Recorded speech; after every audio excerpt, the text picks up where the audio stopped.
Bonjour tout le monde, ça va bien? Grand plaisir d'être avec vous. This is a great day for Canada. Actually, it's a great day for Canadians. This is an investment budget, and I hope we can inspire the nation in building big things in this country. We're going to build, we're going to empower Canadians, and we're going to protect our sovereignty. But let me go to some remarks, and then happy to take your questions.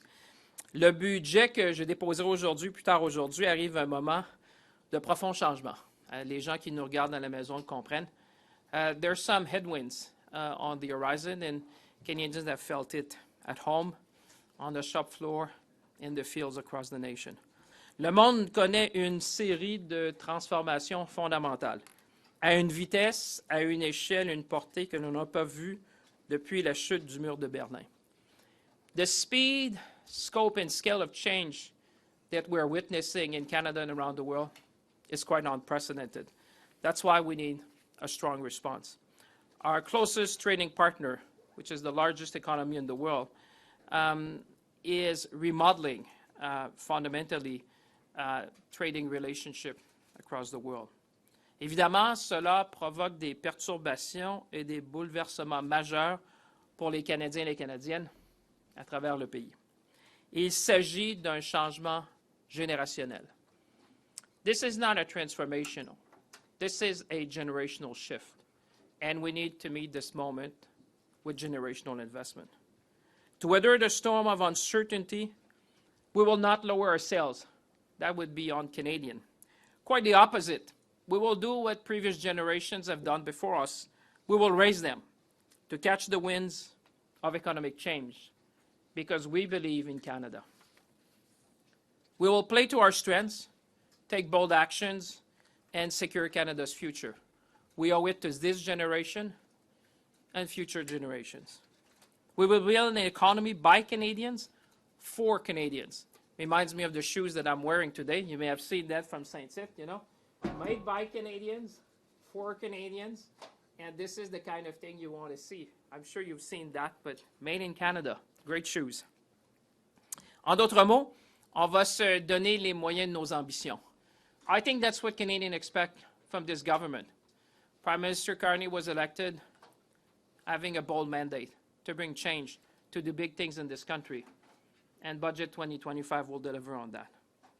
Today, we're delivering an investment budget, the kind of budget that will make Canada more resilient, more prosperous, that will make Canada the strongest economy in the G7.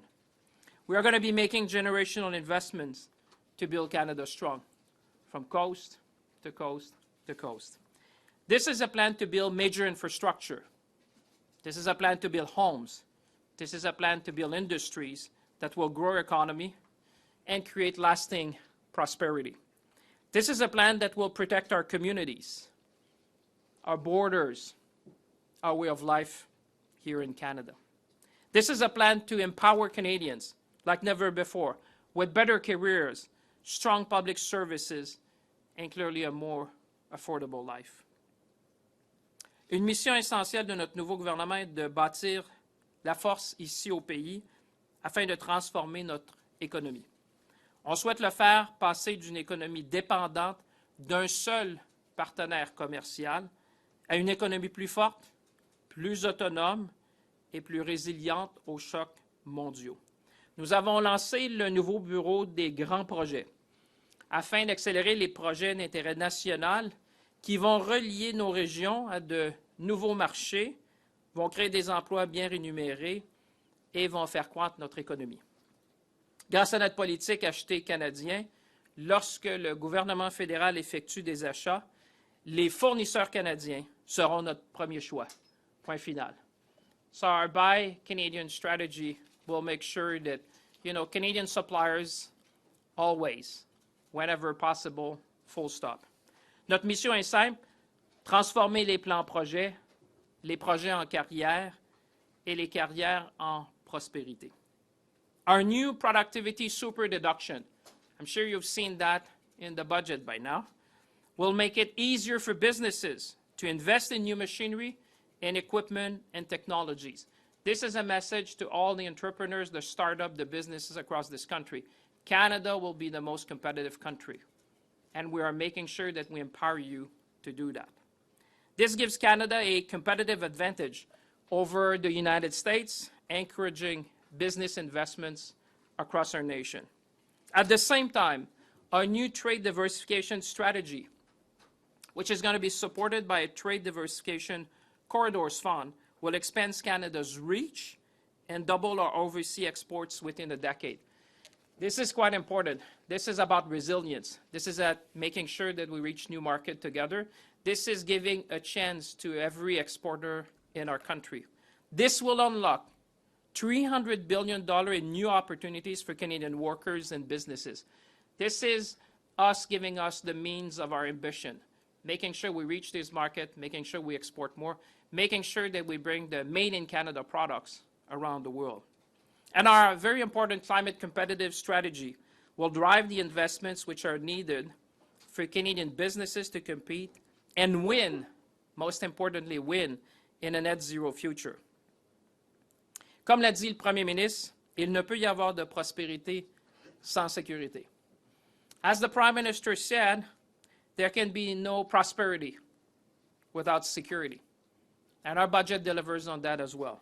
C'est pourquoi le budget de 2025 se concentre sur ce qui compte le plus, protéger notre population, nos communautés et bien évidemment notre souveraineté. Nous atteindrons cette année notre engagement de 2 % auprès de l'OTAN, moderniserons le NORAD, renforcerons nos défenses dans l'Arctique, équiperons les braves hommes et femmes de nos forces armées canadiennes avec l'infrastructure, mais aussi la technologie nécessaire pour protéger notre pays. Et nous ferons ça tout en favorisant, évidemment, l'industrie canadienne et les travailleurs canadiens. With our new Defense Investment Agency and our new Defense Industrial Strategy, as we build up our armed forces, we will maximize benefits for Canada. This is going to be an engine of growth from coast to coast to coast. We will maximize benefits for Canadian industries, Canadian research centers, and Canadian communities in the North, working with our Inuit and First Nation partners as we build dual-use infrastructures, such as ports and runways across the North. To protect Canadians at home, we are also investing in border security, cracking down on organized crime, illegal trafficking, and sophisticated financial crimes, and we're also rolling out bail reforms to ensure that safe streets are a guarantee every Canadian can count on. Le nouveau gouvernement du Canada s'est concentré sans relâche à réduire les coûts pour les Canadiens et les Canadiennes.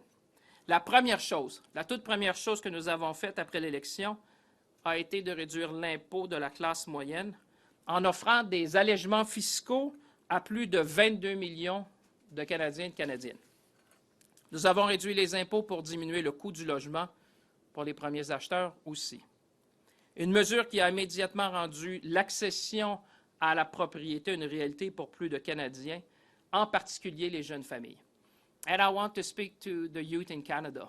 We hear you, we want to work with you, and this budget is made for you. We're going to make sure that through our investment, you can see a future. You can buy a house, and you can get the job that you've studied and you have worked so hard to get, and we're going to be there with you. Le budget 2025 s'appuie sur ce travail important que nous avons fait. With investment of $13 billion over 5 years, our flagship building initiative, which is called Build Canada Homes, will help double the pace of home building over the next decade. This is much needed in our country. It will build homes that Canadians can truly afford by leveraging new factory technologies that will cut building time by 50%, reduce costs by 20%, and lower emissions by 20%. Canadians are paying some of the highest phone and internet bills around the world. Our budget will increase competition in the telecommunications sector and give Canadians more options and lower their costs. Nous avons rendu le Programme national d'alimentation scolaire permanent, aidant à nourrir plus de 400 000 jeunes chaque année à travers le pays, tout en permettant aux familles ayant 2 enfants d'économiser $800 par année sur l'épicerie. Nous allons donner plus de pouvoir aux Canadiens en réduisant les coûts et en créant davantage d'opportunités, car lorsqu'ils ont les moyens d'agir, tout le monde en bénéficie et le Canada en entier prospère. To deliver on this investment budget, Canada's new government is spending less on government operations. Canadians understand that. You need to put the house in order. Canadians have been tightening their belt for quite some time, and it's quite natural that we do the same at the federal government. And at the same time, we're going to be, because the plan that the Prime Minister put to say that we're going to spend less to invest more, that's going to allow us to build the nation-building infrastructure and make the investments that will grow our economy. Our budget today puts forward $60 billion in saving over 5 years. If you compare that to previous governments, you would say that this is very comparable, and I would say exceeds in many ways what has been done before. And we needed to do that. We needed to do that. Permettez-moi d'être clair, nous protégerons les programmes vitaux sur lesquels les Canadiens comptent, comme le service de garde d'enfants, les soins dentaires et l'assurance médicaments. So we've been able to find the savings while protecting what is dear to Canadian values, to the progress we have made as people. Healthcare, childcare, dental care, these have been protected because those are the kind of programs that Canadians rely on. Et nous faisons des choix responsables et pragmatiques pour réduire les inefficacités et concentrer les initiatives gouvernementales sur les priorités fondamentales du gouvernement. To the Government Comprehensive Expenditure Review, we are focusing investment on initiatives that meet their objectives and complement rather than duplicate services delivered by other levels of government. These are the smart, strategic investment that will lead to $1 trillion of total investments in Canada's in 5 years and build Canada strong. So our investments in the budget will enable $1 trillion of investments in this country. This is what is generational. We're investing in ourselves, we're investing in Canada, we're investing in what matters to Canadians. So en conclusion, le budget de 2025 vise à donner aux Canadiens les outils dont ils ont besoin pour façonner leur avenir. En d'autres mots, pour les gens qui nous regardent, on se donne les moyens de nos ambitions. Nous bâtissons une économie par les Canadiens, pour les Canadiens. And we're going to move, as I started, from reliance to resilience, from uncertainty to prosperity. Et il s'agit de confiance en nous-mêmes, en notre capacité d'adaptation et en la promesse de ce grand pays. I have confidence in Canada and Canadians because we are the true North, strong and free. Vive le Canada. Ça me fait maintenant plaisir de prendre vos questions, si vous en avez quelques-unes aujourd'hui. Thank you, Minister. The Minister will now take questions for 20 minutes. Le ministre prendra maintenant des questions pour 20 minutes. One question, one follow-up. Une question, un suivi. Commençons avec Étienne, TVA. Merci. Bonjour, M. Champagne. Bonjour, vous allez bien? Oui, merci. Vous aussi? Ben oui. Vous parlez de décision de choix responsable. Reste le déficit, 78 milliards. D'ici 5 ans, va encore être au-dessus de 50 milliards. Comment vous pouvez parler de choix de décisions responsables en montrant un déficit de la sorte aux Canadiens aujourd'hui? Bien, la réponse est relativement simple. Vous l'avez peut-être entendu même de la directrice générale du Fonds monétaire international qui mettait en évidence la capacité fiscale du Canada et de l'Allemagne. Les deux pays qui sortent du lot, si vous entendez le Fonds monétaire international, qui est un peu l'organisation internationale qui regarde les économies de tous les pays du monde, il y a deux économies dans le monde où on dit que ces deux économies-là peuvent faire ces investissements-là, peuvent faire des investissements générationnels parce qu'on a la capacité fiscale de le faire. Quand vous regardez le ratio de la dette sur le PIB, quand vous regardez le ratio du déficit sur le PIB, quand vous regardez la cote de crédit du Canada, vous comprendrez qu'on a cette capacité fiscale-là unique dans les pays du G7 pour faire des investissements générationnels. Et c'est là l'astuce, parce que les gens qui nous regardent comprennent qu'il y a une grande différence entre les dépenses d'opération et les investissements. Quand vous allez à l'épicerie, vous dépensez. Quand vous achetez une maison, vous investissez. C'est un peu la même chose que le gouvernement est en train de dire. On dit en 2028-2029, les coûts d'opération vont être rencontrés par les revenus qu'on génère. Et ce qu'on empruntera, ça serait pour faire des investissements en capital. Alors, moi, ce que je dis aujourd'hui, c'est un plan d'investissement générationnel et on a besoin de ça pour faire croître l'économie canadienne, pour se positionner parce que, vous savez, il y a du vent de face. Le Canada a la capacité fiscale de le faire. on fait des investissements générationnels. Et si vous regardez, quand on parle de logement, quand on parle d'infrastructure, quand on parle de productivité, c'est exactement le genre d'investissement. Si vous regardez, par exemple, à travers le monde, dont le Fonds monétaire international va vous dire, les pays qui investissent dans le capital, dans la formation de capital, c'est comme ça qu'on assure la prospérité. C'est comme ça qu'on rend le Canada plus compétitif. Alors, c'est pour ça que je vous dis que c'est une bonne nouvelle pour les Canadiens et Canadiennes. Justement, sur les infrastructures, vous annoncez également aujourd'hui un montant de 5 milliards sur 10 ans pour aider les provinces à bâtir des hôpitaux, mais ça semble quand même un montant minime. Est-ce que c'est suffisant pour aider les provinces à bâtir des infrastructures aussi sophistiquées qui coûtent cher comme les centres hospitaliers? Bien, je vous dirais que c'est une très bonne nouvelle pour imaginer, pour la première fois, je pense, en tout cas, je pourrais peut-être me faire corriger, mais ça fait longtemps qu'on a vu le gouvernement fédéral investir non seulement en infrastructure, mais en infrastructure de santé. C'est-à-dire qu'on a toujours investi en infrastructure, mais de mémoire, en tout cas, c'est l'une des premières fois où on dit, mais on va même aller au-delà, on fera même des investissements qui sont dans les infrastructures de santé. Et ça touche les gens dans leur quotidien. Parce que oui, c'est vrai qu'il faut développer des corridors pour exporter. Oui, on va devoir développer le Nord. Oui, on va faire des investissements dans des ports, dans des aéroports, mais si vous pensez aux gens qui sont ici avec nous, pour eux, la première réalité qui les touche souvent, c'est dans le monde de la santé, c'est-à-dire des hôpitaux qui sont vétustes, des cliniques qui ne sont pas tout à fait adaptées. Alors nous, on dit, puis c'est plus que 5 milliards, parce que c'est ça le génie derrière le budget, c'est-à-dire que ce n'est pas seulement les investissements fédéraux, mais vous aurez vu dans le libellé du texte qu'on dit, nous, on va contribuer 50-50 avec les provinces et les territoires. Donc, dans le fond, c'est 10 milliards qui est sur la table pour les infrastructures de santé à travers le pays. Moi, je pense que c'est le genre de choses qu'on doit faire. Et aujourd'hui, je pense qu'on donne le ton parce que s'il y a un des endroits où on doit faire plus, c'est définitivement au niveau des infrastructures de santé. On l'a entendu de la part des provinces et on répond présent. On va faire notre part. Et je pense que c'est bienvenu de la part des provinces et des territoires. Merci. Bonjour, M. Champagne. Bonjour. Oui, il y a deux Vous micros. allez excusez-moi, non, mais la j'étais confusion. tellement concentré, fait que là, je vais aller de votre côté. Si je reviens à la question du déficit, Oui. 78 milliards, vous êtes quand même plus dépensier que le gouvernement Trudeau ne l'était. En quoi est-ce fiscalement responsable?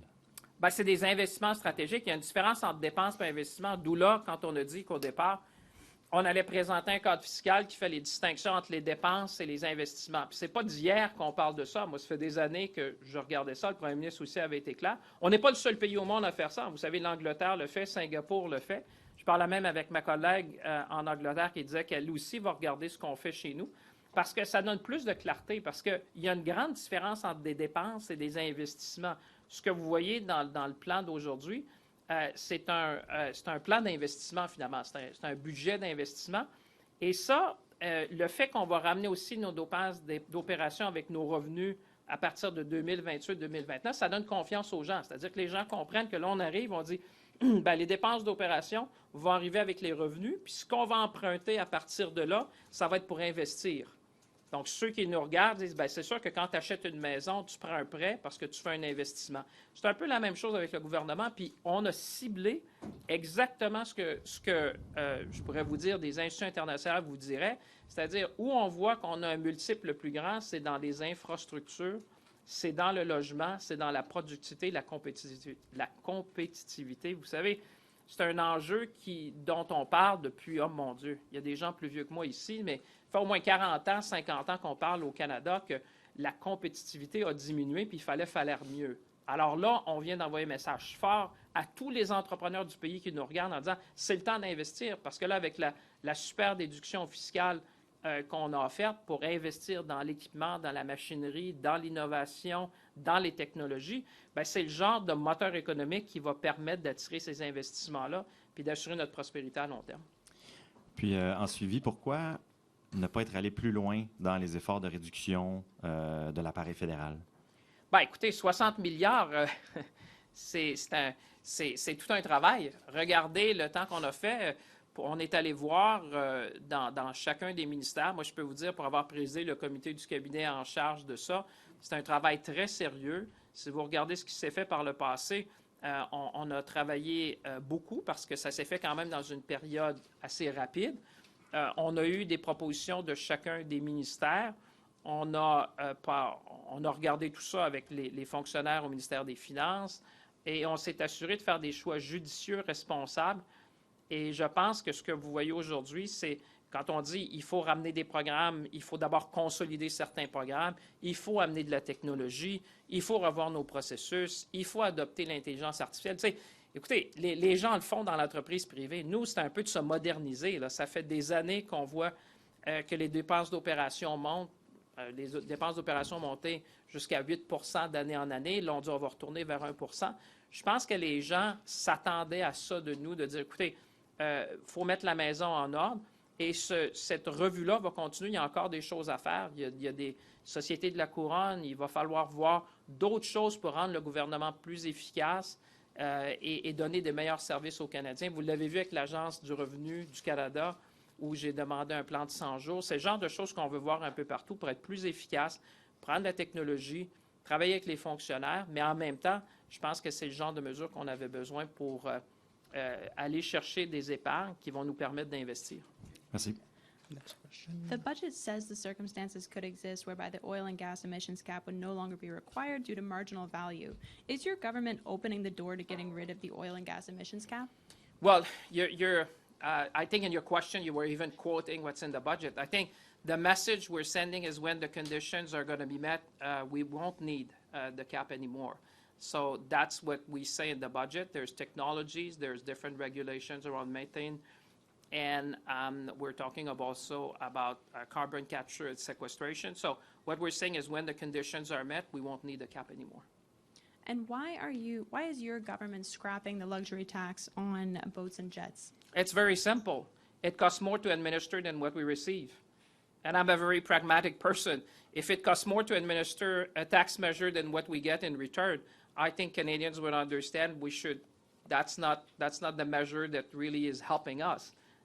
So you understand, it costs more to collect the tax than the taxes we get. So I just look at the ledger and I said, well, if it costs me more than what we get, there must be a problem. And therefore, we said that's very inefficient, and we need to move on. At the same time, I must say, when you're one of the few countries in the world that also has a very strong industry, you have to be mindful the impact of that. But really, the answer to that is very simple. It was costing more to administer than the tax revenue. So I'm very pragmatic. Next question on the right. How are you doing, madam? Good afternoon, Minister. Thank you for taking our questions today. Because you mentioned this is an investment budget, and we've spoken to some economists in the room, they were of the view that they were hoping to see more substantial measures on the tax side of things for businesses. We have the accelerated investment incentive, which was a policy that we have used in the past. So they were hoping to see more on the tax front. I wonder, how would you address that? Well, it's good that there were economists in the room in the lockup, because I'm sure they would understand what we're trying to achieve. I mean, with the productivity super deduction, I mean, this is a game changer. I mean, you're making Canada, the most competitive jurisdiction for investment. This is great. And if you look also, now I'm going to get into the detail, I may lose some people with that, but if you look also at the chart of what we call the meter, which is the marginal effective tax rate, Canada is actually lower than the United States now. So this is a great message for investors, because we know that many businesses would have assets and investments on both sides of the border. And one of the things we need to do always is to see how we can remain competitive with our largest trading partner. And actually today, well, when I tabled the budget, the effective tax rate for investment in Canada will be lower than the United States.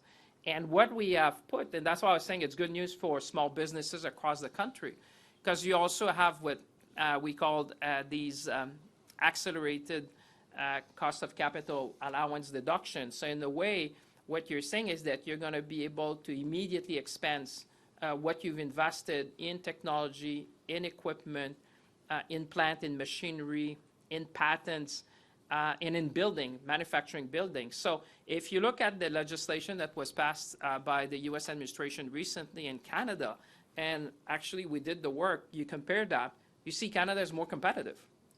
That's the kind of, we want to supercharge investment in this country.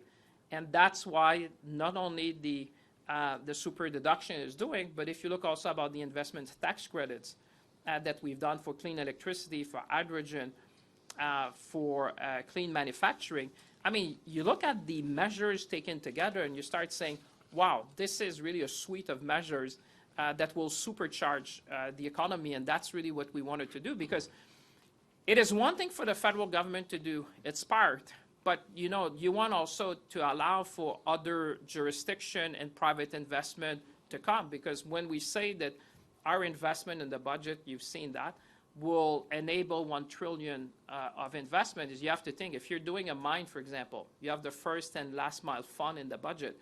Well, if you're enabling a mine to start, you will also have investment likely by the province or the territory. You probably would have a community that's going to invest as well, because you're going to build it out. And you have the private sector investment. So we've been trying to be very strategic, very smart in using our balance sheet and say, how can I enable more?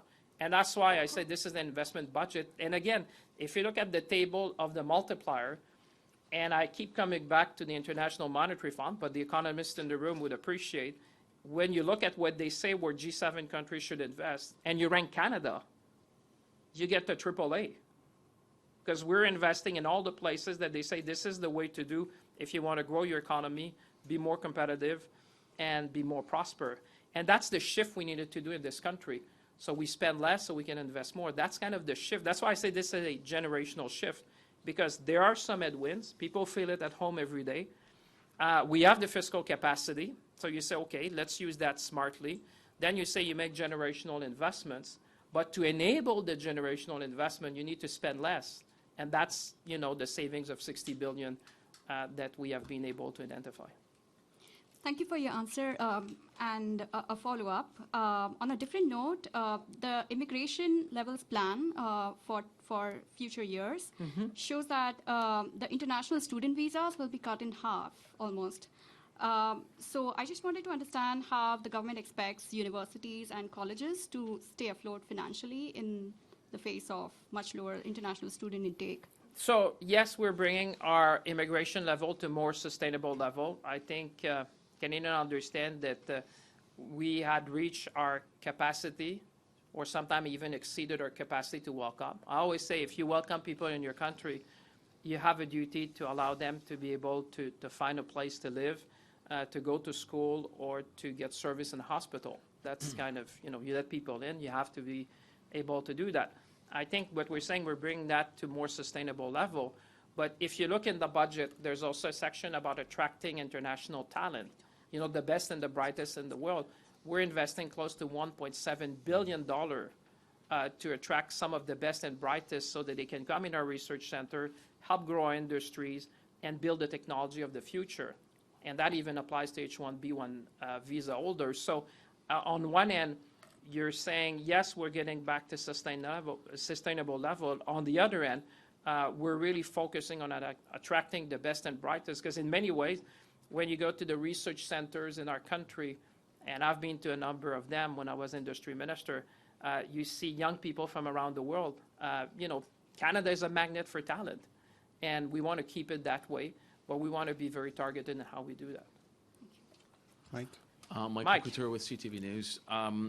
The deficit is at $78.3 billion this year. It's higher than previous projections. So how do you call this a fiscally responsible budget? Well, it's well within the range that people had expected, and people also understand that 75% of what we recorded this year, you would have seen that at the very beginning, was to you know, defend our sovereignty and offer Canadians measure amount of affordability. I think that when you look at that, no one would probably question the fact that when it's true that 85% of our trade is tariff-free, it's true that we probably have the best deal when you look at, you know, the 5.4% on average. But if you're a worker in Oshawa or in Windsor, or even in my home community of Latuc in the softwood lumber, or if you're a canola producer out west, you've been disproportionately impacted. So that's why we had to respond. The $5 billion Strategic Response Fund is one of the answers. What we've done with employment insurance is one of the answer. Retooling, reskilling is one of the answer. We need to pivot a number of industries. And I would say in that, Mike, Canada is not unique in that. And that's why I keep coming back that, international institutions have said that countries which have the capacity and have the fiscal health, let me call fiscal health, should use their balance sheet to pivot. Because one way is just to, you look at what happened and you say, well, obviously we need to support workers. Obviously we need to pivot. Obviously we need to fight for auto industry in this country. And at the same time, the best way, we need to be less reliant on one market. So you need to invest in your trade corridor. You need to invest in the skill of your people.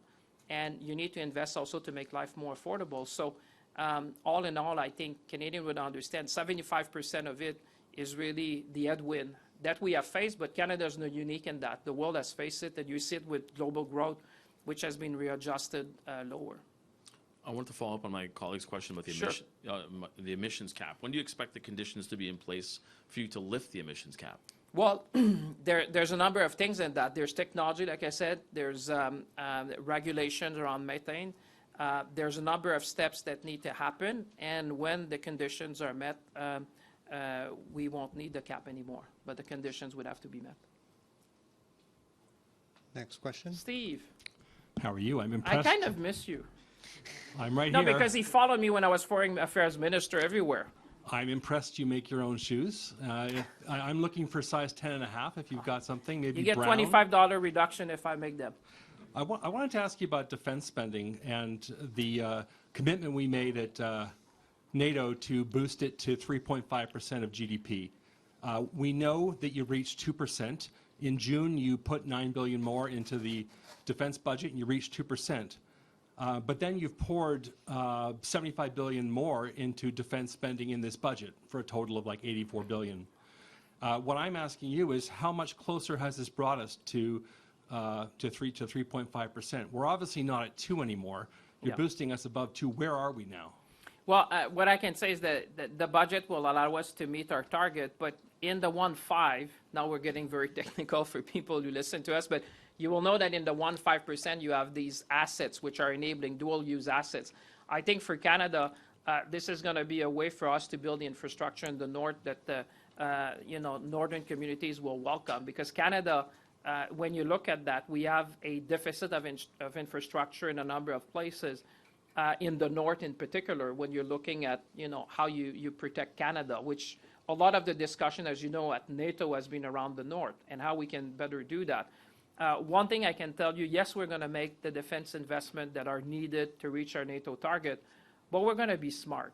We're going to be smart, and that needs to be also a lever for the Canadian economy, create jobs here, Canadian industry, and at the same time, for communities in the north, this is a good news for communities, because if we're going to build runways, we're going to build port, if we're going to build installation, that needs to serve the communities. You will have seen in the budget, there's a section about how we provide, for example, health services in the north, and having a discussion to say, for example, if we're going to put a forward base in the community, should we not look at how there could be a clinic as well to serve the local community? How can we do better? I think my point is that the defense investment is more than just hardware and software. It's using that in research and development. You've seen the Borealis initiative. You've seen the defense industrial strategy, how we can favor Canadian suppliers, how we can make Canadian industry prosper. And I've said in other settings, you may not have been with me at that one, but I said that every company in the country should basically have a defense strategy, because there'll be significant investments made over the coming years, not just us, but the G7, the NATO countries. And you've seen that already where companies, even the shoes that I wear, just to give you an example, they've been in business since 1933. They've made the Army Cadet shoes. They've made military shoes. So it's kind of you do one thing, but at the same time, you can pivot and do something else. And I think we need to make sure that our defense investments serve first and foremost Canadians. And that's what we're going to do. Sure. And a follow-up is what you're expecting from the private sector. You're spending, I think, about $280 billion over 5 years. You're hoping to catalyze $1 trillion of investment from the private sector. Are you asking too much? Are you pinning too much of your hopes in the private sector? Your boss famously, when he was central banker, complained about lazy corporate capitalists in Canada, about dead money. Are you pinning too much hope on the private sector, expecting $1 trillion of investment from them? You know what? I have confidence in Canada. I have confidence in Canadians. I have confidence in our businesses. I have confidence in the promise of Canada. I have confidence that if we put the right measures in place, capital will flow. The economy will grow. People will find jobs, and we're all going to be better off. I believe in Canada, and I believe that what this nation needed was a pivot. Was the pivot because this is a generational shift. Like I said, you have to go back almost to, the fall of the Berlin Wall, and if you want, you can even go further, 1945, where the speed, scale, and scope of change, and it's not just me, Steve, because you would be with me at the G7, which we happen to preside as Canada. Colleagues around the table would probably acknowledge the same thing, is that the speed, scale, and scope of what's happening in the world is quite unprecedented. So how do you pivot in this new world in order to prosper? And I think Canada's making the right pivot, and that's why we were singled out in these meetings to say, you may have even seen, I think the French finance minister, Roland Lescure, said, they're going to look at what Canada is doing because people see that Canada gets it. And that's why I'm confident in Canada. And that's why I hope that people who are watching at home and listening, we're going to be okay. We're going to be okay. These investments will make sure that Canada will prosper in this very different world economic order. Merci. Final question, Jude. Bonjour. Hello, hi, Minister. Is the government still committed to the tax review that it promised during the campaign? And given the changes that you announced in the budget today, do you think corporate taxes are sufficiently competitive in Canada now, or do you expect to have to make more changes? Well, I would say we're now the marginal effective tax rate, which is the famous meter. You'll see the table in the budget, makes Canada certainly more competitive than the United States in many respects, and probably one of the most competitive countries in the OECD. So this is a good start because, I always say we always need to benchmark what we do with best practices in the world. We're going to make this country more competitive. And by being competitive, that's how you attract the investments that you want in order to grow the economy. To your question, we've also closed a number of loopholes. You saw that we're going to look at transfer pricing. There's more to do on the tax gap. So, there's so much I can do within a few months. Give me a bit more time, and we'll certainly try, as we always do, to say my mission is always to compare with best practices. What other G7 countries are? Look about the automatic tax filing. This is something they do, for example, in Nordic countries. We look at what they're doing. We say that's very smart. For people at low income, they are entitled to these benefits, and sometimes they don't even file. So we said, why don't we make it for them?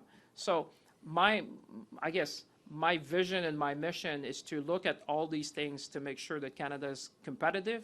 And by being competitive, that's how we attract investment. And that's the journey we're going to be on as a country. On climate policy, the government is really making industrial carbon pricing its central policy to try to reduce emissions. But the Conservatives are obviously have been attacking this policy now, similar to the consumer carbon tax. And you may come under pressure from tariff-hit industries like steel and aluminum about facing the industrial carbon price. So I'm wondering, how committed is this government? How sure is it that it will be able to stick behind one price and not cave to calls for carve-outs? Well, we've been expanding on that to provide. I think what we need to provide to the investor, the private sector, and people who want to invest is stability and predictability. And that's what people want. That's why the contract for differences. That's why everything you've seen in the budget with respect to providing the benchmark for, looking at the benchmark, making sure that the rules are clear. I think what investors are asking from us is to be clear, to be consistent, and to be forward-looking. And that's what we aim to provide to investors so that we can see these investments in the country. Allez-vous aller en campagne électorale avec ce budget?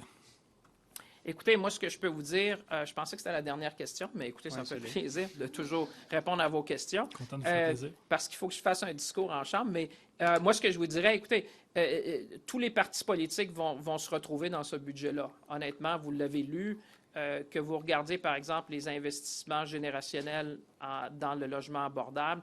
Quand vous regardez, par exemple, ce nouveau fonds-là d'infrastructure en santé, moi, je peux vous dire, s'il y a des gens qui ne comprennent pas aujourd'hui, les Canadiens et les Canadiennes n'auraient pas tellement de patience. T'sais, si vous pensez aux gens, si vous mettez les gens au cœur de vos préoccupations, que ce soit les conservateurs, que ce soit l'NPD ou que ce soit le Bloc québécois, moi, je pense qu'on est dans un moment générationnel.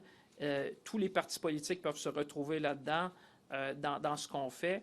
Et je pense qu'ils vont avoir à réfléchir vraiment à la position qu'ils vont prendre parce que les Canadiens vont se retrouver dans ce budget-là.